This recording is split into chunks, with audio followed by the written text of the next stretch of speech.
तो दोस्तों आप एक चीज बताइए, अगर आपके पास एकदम से टेलीपैथिक पावर्स आ जाए, मतलब अगर आप एक स्ट्रेंजर से माइंड के थ्रू बात कर सकते हैं, वो जो देखता है आप वो देख सकते हैं, वो जो फील करता है आप वो फील कर सकते हैं, और उस स्ट्रेंजर के साथ भी ठीक ऐसा ही हो जैसे आपके साथ हो रहा है, तो प्लीज कमेंट सेक्शन में बताइए कि आप इस सिचुएशन में क्या करेंगे।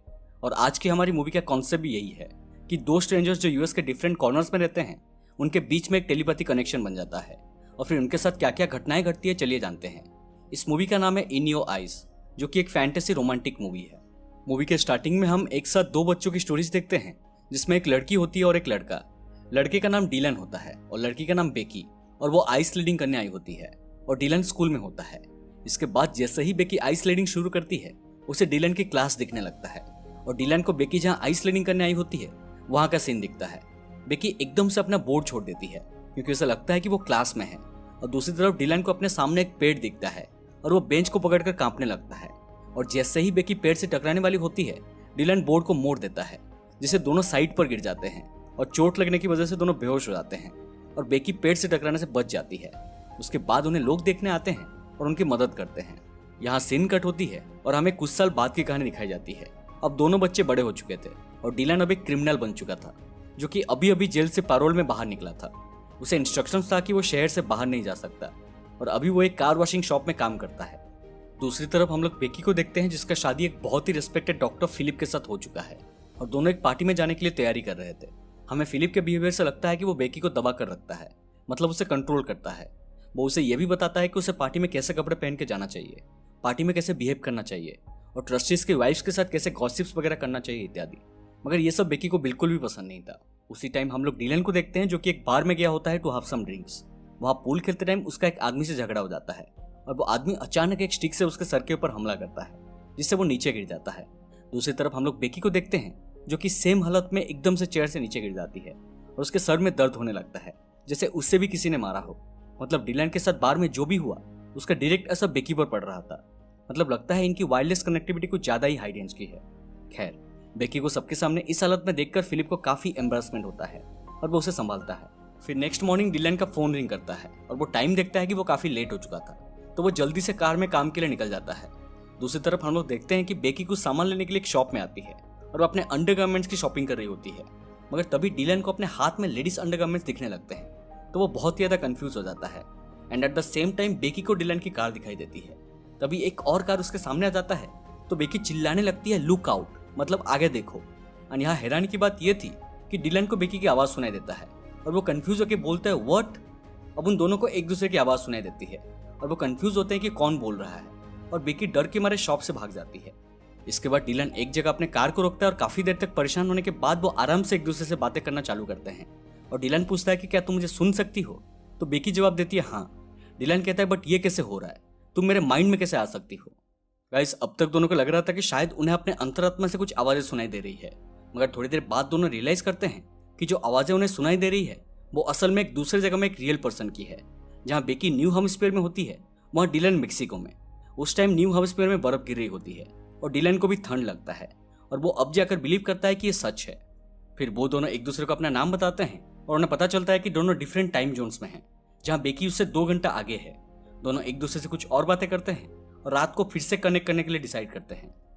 इसके बाद सीन कट होकर हमें बेकी को दिखाया जाता है, जो डिनर के बाद डीलन को कॉल लगाती है अपने माइंड से बिना रिचार्ज के।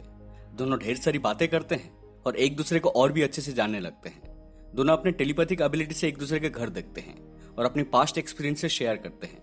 बेकी कहती है उसे अभी भी याद है जब डीलन पहली बार जेल गया था, मगर तब उसे लगा था कि शायद ये कुछ नाइटमेयर है।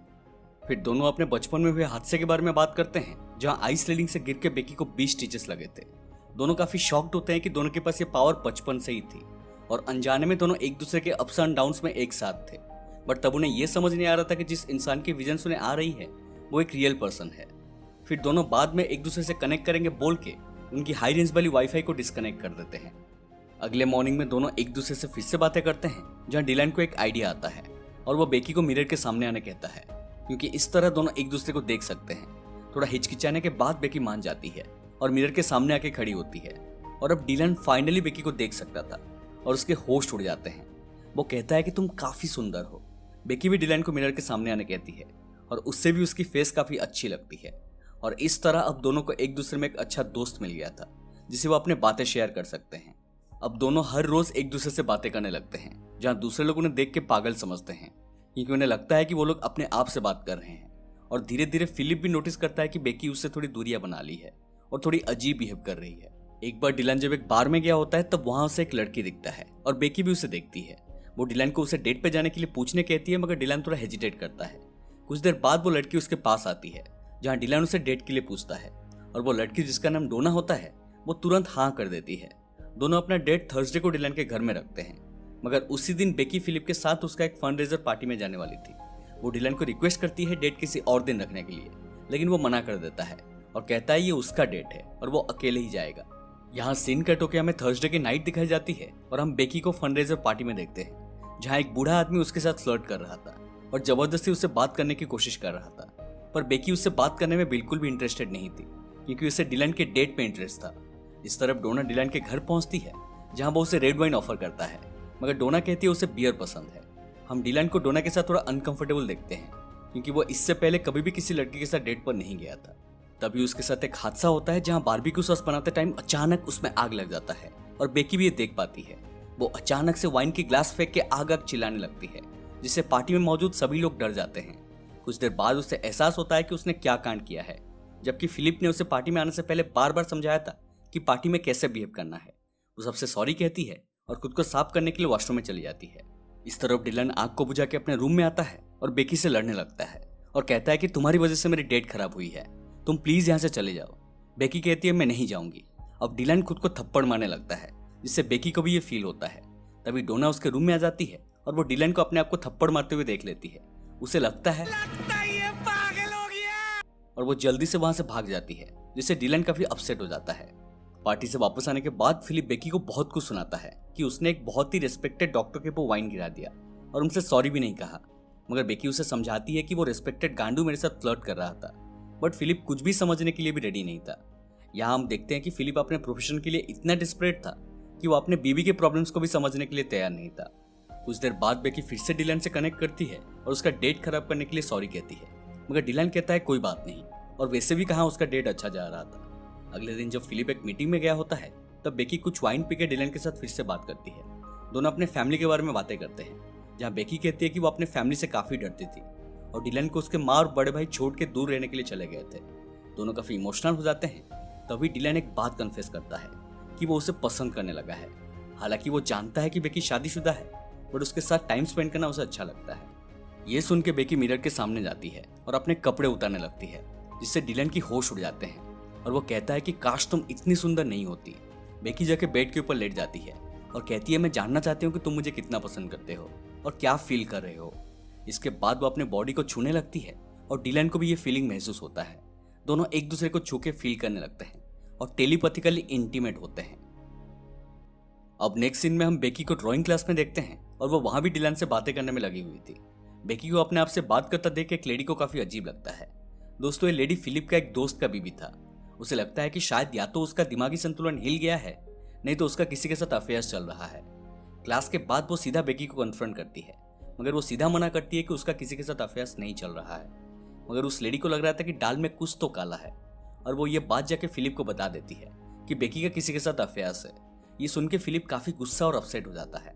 अगले सीन में हम बेकी को देखते हैं, जो कि उसी जगह जाती है जहां वो मूवी के स्टार्टिंग में आइस स्लाइडिंग करते हुए गिरी थी, और डिलन से कहती है कि वो कॉलेज टाइम में बहुत ही ज्यादा डिप्रेस्ड हो गई थी, इसीलिए उसे 3 महीने के लिए हॉस्पिटलाइज्ड होना पड़ा था, और वहां उसका ख्याल फिलिप नहीं रखा था, और वो उसका हस्बैंड है, उसे वो धोखा नहीं दे सकती, इसीलिए डिलन को उसे भूलना होगा।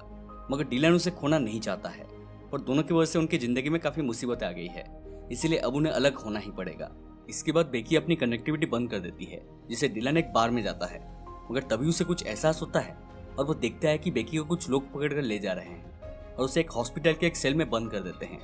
यहाँ हमें पता चलता है कि बेकी का अफेयर्स के बाद सुनकर फिलिप ने उसे एक हॉस्पिटल के एक सेल में बंद कर दिया है, क्योंकि उसे लगने लगा था कि बेकी का दिमागी हालत कुछ ठीक नहीं है और 2-3 महीने एक कमरे के अंदर बंद रहने से शायद वो ठीक हो जाएगी। इसी मोमेंट पर बेकी को एहसास होता है कि वो फिलिप से प्यार नहीं करती। अब क्योंकि उसकी फीलिंग्स को डिलन समझ सकता था, इसलिए वो अपना ट्रक बेच के कुछ पैसा इकट्ठा करता है और उसे बचाने न्यू हेम्स्फीयर के लिए निकल पड़ता है। वो प्लेन में बेकी से बात करता है और उसे उसका लोकेशन पूछता है और उसे कोई भी दवाई ना लेने के लिए कहता है। प्लेन से निकल के वो एक गाड़ी हायर करने के लिए जाता है, मगर तभी एयरपोर्ट सिक्योरिटी को उसके ऊपर डाउट हो जाता है, क्योंकि वो एक क्रिमिनल था और उसके लिए शहर से बाहर जाना अलाउड नहीं था। इसीलिए डिलन छुपते हुए वहां से निकल जाता है और एक गाड़ी चुरा के बेकी के हॉस्पिटल की तरफ निकल पड़ता है। बेकी उसको हॉस्पिटल की तरफ गाइड करती है और डिलन पुलिस को चकमा देते हुए हॉस्पिटल की तरफ बढ़ता है। वो उसे उस कमरे का लॉक खोलना सिखाता है और बेकी पहले अटेम्प्ट में ही लॉक खोल देती है। मतलब दोनों पूरा मेड फॉर ईच अदर थे। वो एक जन का जैकेट चोरी करके उसे पहन के हॉस्पिटल से निकलने लगती है, मगर मेन एंट्रेंस के पास वो फिलिप को देखती है जो कि कुछ पेपर वर्क कर रहा होता है और वो थोड़ा डर जाती है। पर डिलन उसे थोड़ी सी हिम्मत देकर आगे बढ़ने के लिए कहता है और वो भी फिलिप के सामने से निकलने लगती है। पर तभी फिलिप उसे देख लेता है और उसे रोकता है, मगर बेकी उसके मुंह पर अचानक एक सुपरमैन पंच मारती है और वहां से भाग जाती है। हॉस्पिटल की सिक्योरिटी उसे पकड़ने के लिए उसके पीछे भागते हैं और उधर डिलन के पीछे पुलिस पड़े हुए थे। अब डिलन भी बेकी के आसपास पहुंच गया था और दोनों को एक साथ एक ट्रेन की आवाज सुनाई देती है। दोनों बहुत ही ज्यादा एक्साइटेड हो जाते हैं और डिलन बेकी को ट्रेन की तरफ भागने बोलता है। वो लोग जितने एक दूसरे के करीब आ रहे थे उनकी दिल की धड़कन उतनी ही ज्यादा बढ़ती जाती है। कुछ देर बाद उन्हें ट्रेन दिख जाती है और फाइनली बेकी ट्रेन के उस पार डिलन को देखती है। उसके लिए जैसे मानो समय रुक सा गया था। डिलन उसे भाग के ट्रेन के ऊपर चढ़ने कहता है और दोनों एक खाली डब्बे में चढ़ने के लिए भागने लगते हैं। डिलन पहले ट्रेन के ऊपर चढ़ जाता है पर बेकी उसमें लटक जाती है और गिरने लगती है, पर डिलन उसे पकड़ के ऊपर खींच लेता है और पहली बार दोनों एक दूसरे को आमने सामने देख रहे थे। बेकी डिलन को टच करती है और दोनों पैशनेटली किस करने लगते हैं और इस तरह टेलीपैथी कनेक्शन अब एक रियल कनेक्शन में बदल जाती है। और दोस्तों मूवी यहीं पर खत्म हो जाती है। तो ये थी इन योर आइज की पूरी कहानी। हमें फिल्म में नहीं बताया गया कि उन्हें ये पावर्स कैसे मिली। अगर आप मुझे पूछेंगे तो मुझे क्यों पूछो, मुझे क्या मालूम? तो किससे पूछो यार? उसको जाके पूछ। अरे मैं क्या बताऊं? मैं क्या बताऊं? पता नहीं कैसे तो मिली होगी। तो ये मूवी रिलीज हुई थी सन 2014 में और इसकी IMDb रेटिंग है 7 आउट ऑफ 10। अगर आप इस मूवी को देखना चाहते हैं तो आपको ये मूवी YouTube पर मिल जाएगी। उम्मीद करता हूँ कि आपको ये एक्सप्लेनेशन पसंद आए हो। अगर पसंद आए तो प्लीज हमारे चैनल को सब्सक्राइब करके हमें सपोर्ट कीजिए और साइड वाला बेल आइकन को भी दबा दीजिए ताकि आपकी और हमारी कनेक्टिविटी भी जुड़ जाए। मिलते हैं अगले वीडियो में, तब तक stay home and take care.